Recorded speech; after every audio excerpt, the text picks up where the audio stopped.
আসসালামু আলাইকুম রহমতুল্লাহি ওবরকাতুহু। সম্মানিত দর্শক, একেবারে কোনো রকম ভূমিকা না রেখে প্রথমেই বলে নেই, বর্তমান ডক্টর মোহাম্মদ ইউনূসের যে সরকার, সেই সরকার যে কাজ কর্ম করছেন তার ব্যাপারে জনগণ ক্রমেই অধৈর্য হয়ে পড়েছে, হতাশ হয়ে পড়েছে এবং এই সরকারের প্রতি বিশ্বাস এবং আস্থা স্থাপন করার একটি নমুনাও এখন পর্যন্ত আমরা দেখতে পাইনি। আমরা আশা করছি, স্বপ্ন দেখছি, কল্পনা করছি, বা তাকে পৃথিবীর একেবারে সর্বশ্রেষ্ঠ মহামানব হিসেবে অভিহিত করে তার কাছে একেবারে ফেরেশতা তুল্য অলৌকিক অনেক বিষয়াদি আশা করছি। কিন্তু বাস্তবতা হলো যে তার সেই বিশালত্বকে যখন আমরা 18 কোটি মানুষের যে অভাব অভিযোগ, আশা আকাঙ্ক্ষা এবং দৈনন্দিন যে সমস্যা, সেগুলোর সঙ্গে কোনো অবস্থাতে মিলাতে পারছি না। অবস্থার দৃষ্টি মনে হচ্ছে যে অভ্যুত্থানের মাধ্যমে, যে গণবিপ্লবের মাধ্যমে এবং একটি অলৌকিক ঘটনার মাধ্যমে ডক্টর ইউনূসের সরকারের যে শুভ যাত্রা শুরু হয়েছিল, সেই সরকার সম্ভবত পচা শামুকে পা কাটার পর্যায়ে পড়ে গিয়েছে।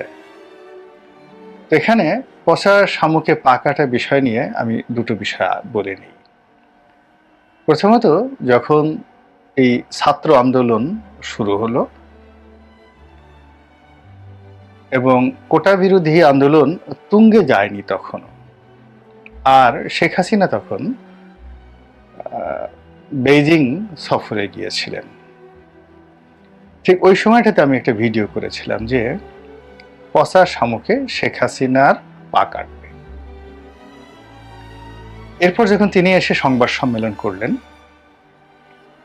এরপর সংবাদ সম্মেলন পরবর্তী ঘটনায় যখন একেবারে সব কিছু এলোমেলো হয়ে গেল, তখন আমার নিজের কাছেই খুব অবাক লাগলো যে এই পচা শামুকে পা কাটার বিষয়টি আমার মতো একজন অল্প বুদ্ধির মানুষ টের পেলাম, কিন্তু শেখ হাসিনা কেন টের পেলেন না? একইভাবে ডক্টর ইউনূসের জ্ঞান, প্রজ্ঞা, মেধা, যোগ্যতা বিশ্বাস করেন, আমি মনে করি না যে তার একটি আঙ্গুলের সমান কোনো যোগ্যতা আমার রয়েছে, অথবা তিনি যে বিশ্বব্যাপী অনেক বিষয়ে সফলতা অর্জন করেছেন, তার সেই সফলতার ধারের কাছে আমার পক্ষে যাওয়া অসম্ভব বিষয়। একইভাবে তিনি যাদেরকে সঙ্গী এবং সাথী হিসেবে নিয়েছেন উপদেষ্টা মণ্ডলীতে, তারা এদেশের শ্রেষ্ঠ সন্তান এবং যার যার কর্মস্থলে নিঃসন্দেহে তারা সফল, সার্থক এবং প্রশংসিত, এবং তারা সবাই প্রাপ্তবয়স্ক নয়, ঠিক একেবারে প্রবীণতম, জীবনের বহু অভিজ্ঞতায় তারা অভিজ্ঞতা লব্ধ। আমি মনে করি না নিজেকে যে তার উপদেষ্টা মণ্ডলীর মধ্যে যারা আছেন, এমনকি দুজন যে ছাত্র আছেন আমার সন্তান সম, আমি নিজেদেরকে সেই দুজন ছাত্রের যোগ্যতা সম্পন্ন মনে করি না। এর কারণ হলো, ওই দুজন ছাত্র এই আন্দোলনের সময়টিতে যে সাহস দেখিয়েছেন, ধৈর্য দেখিয়েছেন, ওটা আমার পক্ষে সম্ভব ছিল না।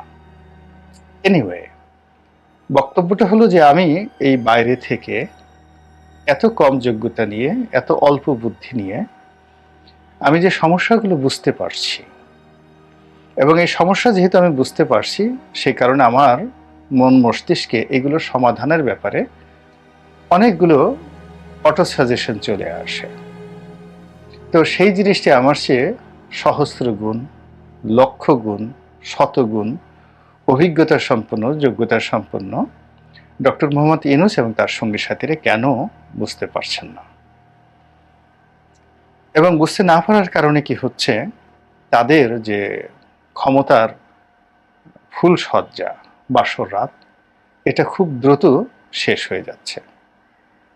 এখন পচা শামুক বলতে কি বোঝায়? বাংলা ব্যাকরণ এবং প্রবাদ অথবা প্রবচন, এখানে পচা শামুক বলতে বোঝায় এমন বিপদ যেটিকে আপনি কখনো বিপদ মনে করেন না। দ্বিতীয়ত, যেহেতু আপনি এটিকে বিপদ মনে করেন না, সেহেতু সেই বিপদটিকে উপেক্ষা করার জন্য, তাচ্ছিল্য করার জন্য আপনার শরীর এবং মন প্রস্তুত থাকে, এবং আপনি সেই বিপদগুলোকে ইগনোর করে আপনি আপনার আপন গতিতে এগিয়ে যান।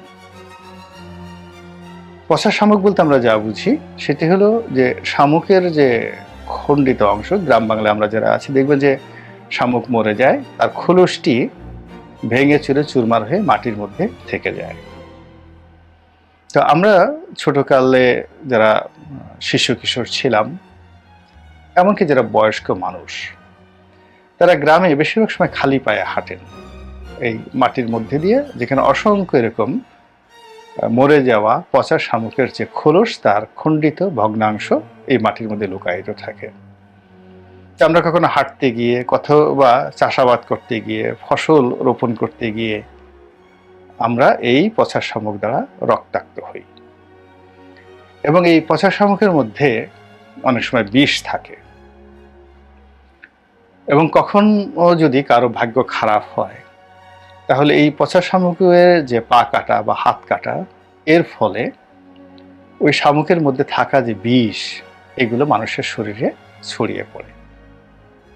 অনেকের অঙ্গ প্রত্যঙ্গে পচন ধরে, অনেকের অঙ্গ প্রত্যঙ্গ কেটে ফেলতে হয়, কিংবা অনেকের বিষ মানুষের শরীরে এমনভাবে ছড়িয়ে পড়ে যে ওই পচা শামুকের বিষের কারণে বা বিষক্রিয়ায় সে মানুষটি মারা যায়। তো এই কারণে বাংলায় পচা শামুকে পা কাটা যে শব্দটি, এটি যথেষ্ট গুরুত্ব বহন করে। শেখ হাসিনা এই ছাত্রদের আন্দোলনকে তুচ্ছ করেছেন, তাচ্ছিল্য করেছেন, এই ছাত্রদের ওজন বুঝতে পারেননি। দ্বিতীয়ত, তার যে কুকর্ম, তার অপশাসন, তার দুর্নীতি, তার লোকজনদের সীমাহীন পাপ, এটা বাংলার জমিনকে কতটা উত্তপ্ত করেছিল সেটাও তিনি আন্দাজ করতে পারেন। একে তো নিজের ওজন বুঝতে পারেননি, আর অন্যদিকে যারা আন্দোলন করছে তাদের আন্দোলনের ক্ষমতাটাও বুঝতে পারেননি। এবং কি করে একটি ঘটনার সঙ্গে আরেকটি ঘটনা, একটি প্রেক্ষাপটের সঙ্গে আরেকটি প্রেক্ষাপট যুক্ত হয়ে একটি গণ অভ্যুত্থান তৈরি করে, এটি শেখ হাসিনা আন্দাজ করতে পারেননি বা করেননি।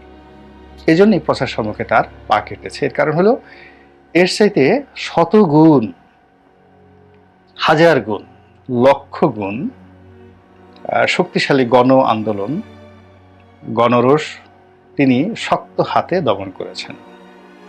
তো সে তুলনায় রাজু ভাস্কর্যের সামনে ৪-৫ হাজার ছেলেমেয়ের আন্দোলন, পরবর্তীতে সেটা এক্সটেন্ডেড হয়ে যখন শাহবাগ পর্যন্ত এলো, আবার শাহবাগের আন্দোলন যখন সচিবালয় পর্যন্ত এলো, সচিবালয়ের আন্দোলন যখন গুলিস্তান পর্যন্ত গেল, গুলিস্তানের আন্দোলন যখন বঙ্গভবন পর্যন্ত গেল, তখনও পর্যন্ত সবকিছু সরকার ইচ্ছা করলে তুড়ি মেরে উড়িয়ে দিতে পারত। এমনকি যখন রায়ট শুরু হয়ে গেল এবং সরকার কারফিউ জারি করতে বাধ্য হলেন, ঠিক তখনও সবকিছু সরকারের নিয়ন্ত্রণে ছিল, যদি তারা তুচ্ছ এবং তাচ্ছিল্য না করত। এবং অতীতে তাদের যে মুনাফিকি, আন্দোলন দমন করার যে অপকৌশল, সেগুলোকে যদি তারা হাতিয়ার হিসেবে ব্যবহার না করত, তাহলে হয়তো আমরা এই অভ্যুত্থানটি পেতাম না। তো হাসিনার এই যে শেখ হাসিনার পরাজয় এবং পালিয়ে যাওয়া, সেখান থেকে যদি এই অল্প সময়ে ডক্টর মোহাম্মদ ইউনূসের সরকারের কতগুলো সমস্যা, যেগুলো খুব বড় সমস্যা নয় এখনো পর্যন্ত, কিন্তু খুবই বিরক্তিকর এবং কোনো সমস্যাই নয়, কিন্তু এই সমস্যাগুলো কালান্তরে ১ মাস পরে, ২ মাস পরে মহা সমস্যা হয়ে দেখা দেবে। তো এই বিষয়গুলোকে তিনি কোনো অবস্থাতেই গুরুত্ব দিতে চাচ্ছেন না। বাংলাদেশে যে একটা শক্তিশালী রাজনৈতিক শক্তি রয়েছে, মানুষের যে একটা রাজনৈতিক ডিজায়ার, ইচ্ছা রয়েছে, এবং রাজনৈতিক যে উইল ফোর্স রয়েছে, এটি ডক্টর মোহাম্মদ ইউনূস এবং তার সঙ্গী সাথী যারা আছেন তারা এই বিষয়টিকে এখনো পর্যন্ত নিজেদের ডিকশনারিতে ঢুকাননি। তিনি যাদেরকে পছন্দ করেছেন, সেটা জনাব আলী রিয়াজ হোক, দেবপ্রিয় ভট্টাচার্য হোক, কিংবা ডক্টর আসিফ নজরুল হোক, তারা সবাই রাজনৈতিক দল হিসেবে বিএনপি, আওয়ামী লীগ, জামাত, জাতীয় পার্টি, এদের কর্মকাণ্ড এবং এই কর্মকাণ্ডের সাথে জড়িত বেশিরভাগ লোককে তারা মনে করে লোয়ার গ্রেডের, এবং মনে করে যে এদের সাথে জনগণ নেই এবং জনগণ দীর্ঘ মেয়াদে তাদের কোনো অপশন নেই, বিকল্প নেই। এই জন্য বিএনপিকে সাপোর্ট করে, জামাতকে সাপোর্ট করে, আওয়ামী লীগকে সাপোর্ট করে। এই ডক্টর মোহাম্মদ ইউনূস অ্যান্ড সঙ্গী সাথী, তার যারা সঙ্গী সাথী, তাদের এটা হলো মেন্সরিয়া। মেন্সরিয়া আইনের একটা শব্দ। আপনি রাজনীতিকে যখন শত্রু মনে করবেন, মনে মনে শত্রু ভাবাপন্ন হবেন, এটিকে আইনের ভাষায় বলা হয় মেন্সরিয়া। তো রাজনীতি সম্পর্কে, রাজনৈতিক শক্তি সম্পর্কে এখানে যারা আছে সকলের একটা মেন্সরিয়া রয়েছে। রাজনীতিকে তারা শ্রদ্ধা করেন না, করতে পারেন না, এবং এখনো পর্যন্ত রাজনীতিবিদরা যে তাদের জন্য উপকারী হতে পারেন এবং আলটিমেটলি রাজনীতিবিদদের কাছে তাদেরকে ফিরে আসতে হবে, এই বিষয়টি তাদের মস্তিষ্কে ঢুকেনি। ফলে ক্ষমতা গ্রহণ থেকে আজ পর্যন্ত রাজনৈতিক দলকে সম্মান করে, মর্যাদা দিয়ে, নেতৃবৃন্দকে সম্মান মর্যাদা দিয়ে একটি সিঙ্গেল কর্ম এই ডক্টর মোহাম্মদ ইউনূস সরকার এখন পর্যন্ত করেননি। তাদের উচিত ছিল বেগম জিয়ার সঙ্গে দেখা করা, তারেক রহমান সাহেবের সঙ্গে কথা বলা, জামাতের আমিরের কার্যালয়ে গিয়ে দেখা করা, এমনকি আওয়ামী লীগের যে সকল ভালো ভালো নেতা রয়েছেন যাদের বিরুদ্ধে কোনো অভিযোগ নেই, তাদেরকে ডাকা এবং সাহস নিয়ে। সেটা না কাজ করে তারা কি করলেন, ক্ষমতা তাদেরকে বসিয়েছে ছাত্ররা এবং জনতা। ছাত্র জনতা কথাটা বলতে ইনফিনিট, এটার কোনো সীমা পরিসীমা নেই এবং এটার কোনো সমাপ্তি নেই, কিন্তু ছাত্ররা তাদেরকে বসিয়েছেন। এবং ছাত্ররা বলতে এই আন্দোলনরত ছাত্ররা, মানে ছাত্রলীগের ছাত্র নয়, শিবিরের ছাত্র নয়, বা ছাত্রদলের ছাত্র নয়। এই মানসিক অবস্থার কারণে রাজনৈতিক দলগুলোর মধ্যে এই অল্প সময়ের মধ্যে যে বিভেদ তৈরি হয়েছে, এটি বাড়তে থাকবে এবং এই বিভেদ এখন আর দূর করা সম্ভব নয়। এবং এই বিভেদের ফলে রাজনৈতিক দলগুলোর যে শক্তিমত্তা, তাদের যে সাংগঠনিক ক্ষমতা, যা কিছু হোক না কেন, এগুলোই ইউনূস সরকারের বিরুদ্ধে ক্রমাগতভাবে যাবে এবং ডক্টর ইউনূসকে এর পরিণতি ভোগ না করে তিনি সেখান থেকে যেতে পারবেন না। অথচ তিনি যে স্বর্ণালী সুযোগ পেয়েছিলেন, সমস্ত রাজনৈতিক দল যেভাবে তাকে সমর্থন দিয়েছিল, যেভাবে তার প্রতি আগ্রহ দেখিয়েছিল, শ্রদ্ধা পোষণ করেছিল, এটি বিস্ময়কর। এরকম সৌভাগ্য শতবর্ষে, মানে প্রতি 100 বছরে কোনো নায়ক মহানায়কের জীবনে ঘটে না, যেটি এইবার ডক্টর ইউনূসের ক্ষমতা গ্রহণের সময় বাংলাদেশের একটা সিঙ্গেল লোক এর বিরোধিতা করেনি, উনি এটি কাজে লাগাতে পারেননি। 2 নম্বরে আমার কাছে যেটা মনে হচ্ছে যে তিনি শাসন করার জন্য সঙ্গী হিসাবে এমন লোকদেরকে বেছে নিয়েছেন যাদের কারোরই শাসন করার অভিজ্ঞতা নেই,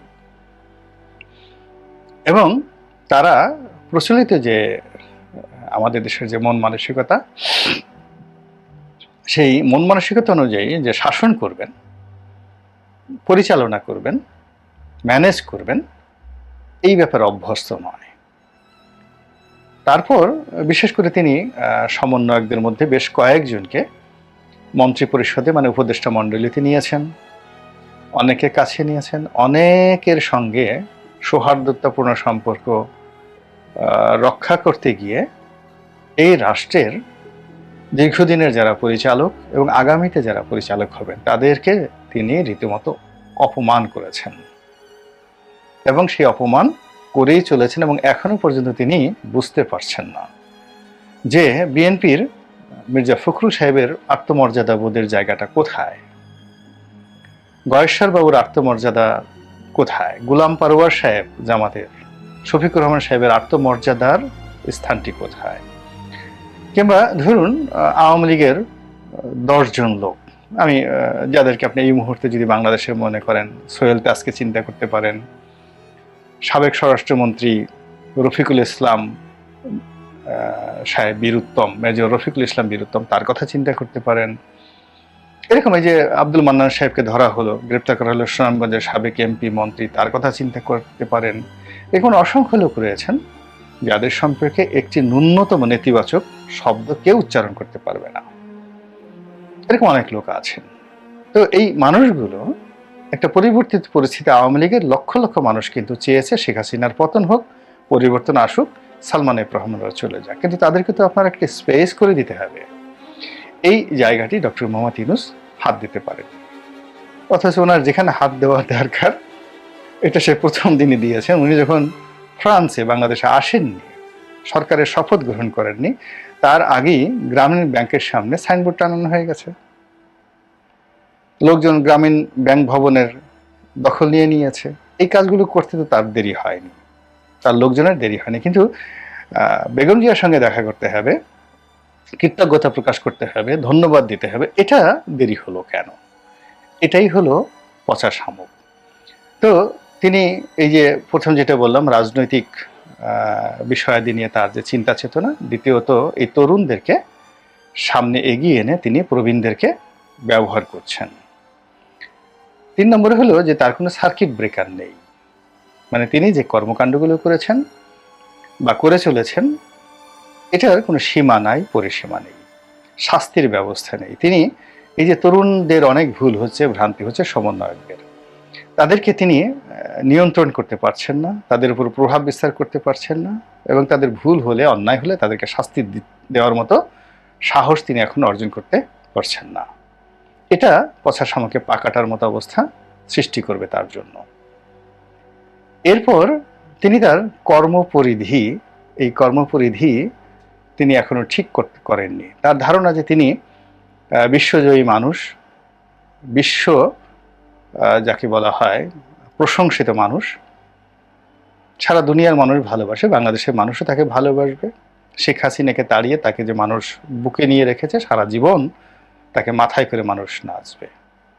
বিশ্বাস করেন, জাস্ট ওয়েট 2 days, 2 week, আজ থেকে 2 সপ্তাহ পর্যন্ত আপনি দেখেন যে উনার ইমেজটা কোথায় চলে যায়। আজ থেকে উনি জাতিসংঘ থেকে ফেরত আসুক, তারপর আপনি দেখবেন।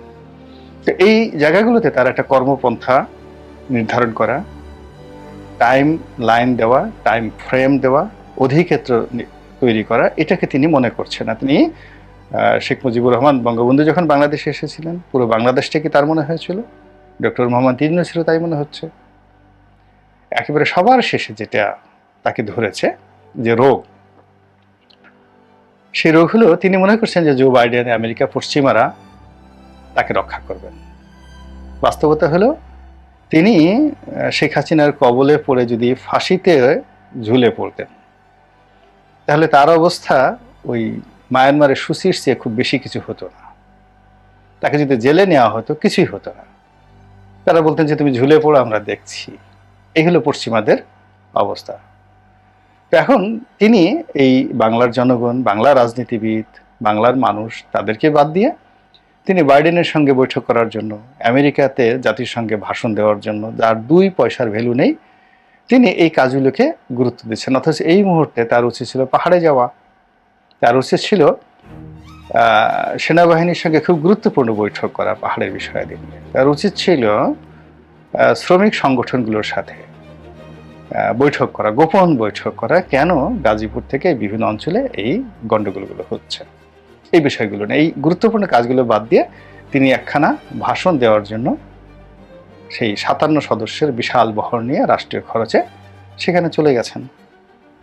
তো এইরকম অনেকগুলো বিষয় যেগুলো এই মুহূর্তে খুব বড় সমস্যা নয়, কিংবা আদৌ কোনো সমস্যা নয়, কিন্তু এইগুলো মানে চেইন অফ কমান্ডে এসে ঘুরতে ঘুরতে ঘুরতে ঘুরতে একেবারে পচা শামুকে যেভাবে মানুষের পা কেটে বিশ্রী একটা অবস্থা তৈরি করে, ঠিক সেই রকম একটি অবস্থা তৈরি হয়ে গেছে ডক্টর মোহাম্মদ ইউনূসের জন্য। আর এই অবস্থা থেকে বের হওয়ার জন্য যে কলা দরকার, যে কৌশল দরকার, যে আবেদন দরকার, নিবেদন দরকার, যে কর্মপন্থা দরকার, তার একটাও তিনি শুরু করেননি। চিন্তা করছেন কিনা আমি তাও বলতে পারবো না। তার যে বিশৃঙ্খলা এবং তার যে তিনি যে মনোযোগী নন রাষ্ট্র গঠনে, তার বাস্তব প্রমাণ হলো তার যে বাসভবন, সেই বাসভবনের শ্রী দেখলেই বুঝতে পারবেন। সেখানে এখানে একটা ট্যাঙ্ক বসে আছে, পেছনে একটা ট্যাঙ্ক, সামনে কাঁটাতারের বেড়া। মনে হচ্ছে যে একটা বিশ্রী জায়গা, একটা সরকার প্রধানের বাসভবন, সামনে ফুলের বাগান থাকবে। আচ্ছা, এত জায়গাতে এত ফুলের বাগান, সেই ওখানে যদি 4-5 হাজার ফুলের টব থাকতো, সেনাবাহিনীর একটা চৌকস দল যদি সেখানে দুটো সারিতে দাঁড়িয়ে 8 ঘন্টা 8 ঘন্টা করে দাঁড়াতেন, 100 জন, এই পাশে 50 জন, এই পাশে 50 জন, দেখে মনে হতো যে এটা ডক্টর মোহাম্মদ ইউনূস গণপ্রজাতন্ত্রী বাংলাদেশ সরকারের সরকার প্রধান হিসেবে এখানে থাকেন। ঠিক সেনাবাহিনী প্রধানের বাসার সামনে গিয়ে দেখেন, বাসার সামনে গেলেই আপনার চোখ জুড়িয়ে যাবে, মনে হবে দেয়ার ইজ এ ম্যানেজমেন্ট। এবং সেই ম্যানেজমেন্টের কারণেই সেনাবাহিনীর কমান্ড আছে। কিন্তু ইউনূস সাহেবের বাসার সামনে গিয়ে দেখেন ওখানে কোনো ম্যানেজমেন্ট নেই। ইউনূস সাহেবের যে অফিসের সামনে গিয়ে দেখেন কোনো ম্যানেজমেন্ট নেই। ঠিক সেম অবস্থা শেখ হাসিনার ছিল। সুধা সদনের সামনে আমি গত একেবারে সেই 2009 থেকে এই পর্যন্ত কোনো ম্যানেজমেন্ট দেখিনি। 32 নম্বরের সামনে কোনো ম্যানেজমেন্ট দেখিনি, ফুলের বাগান দেখিনি, সাজানো গোছানো সারিবদ্ধ কোনো নিয়ম দেখিনি। এই পাশে কাঁটাতারের বেড়া, এই পাশে পথ বন্ধ, এখানে ময়লা, ওখানে কুকুর শুয়ে আছে, আর সেখানে সেনাবাহিনী বা অন্য যারা লোকজন এলোমেলোভাবে দাঁড়িয়ে আছে। এমনকি গণভবনের যে সামনে, ওটার কোনোই সৌন্দর্য ছিল না, একটা বিশ্রী ছিল গণভবনের সম্মুখ। এবং সেই গণভবনের প্রবেশদ্বার দেখেই একজনের মনে হতো যে এখানে পতন অনিবার্য। আর আপনি একটা বাড়ির বা একটা জায়গার সিংহ দরজা, প্রধান ফটক দেখলে আপনি বুঝতে পারবেন যে এখানে একজন রুচিশীল মানুষ বসবাস করে। তো ডক্টর মোহাম্মদ ইউনূসের এই বাড়ির সামনে, অর্থাৎ যমুনার সামনে গেলে আপনি বুঝতে পারবেন যে কতগুলো পচা শামুক সেখানে গিজ গিজ করছে, রমনা পার্কের ঠিক উল্টো দিকে। আল্লাহ আমাদের সবাইকে হেদায়েত দান করুন এবং হেফাজত করুন। আসসালামু আলাইকুম ওয়া রাহমাতুল্লাহি ওয়া বারাকাতুহু।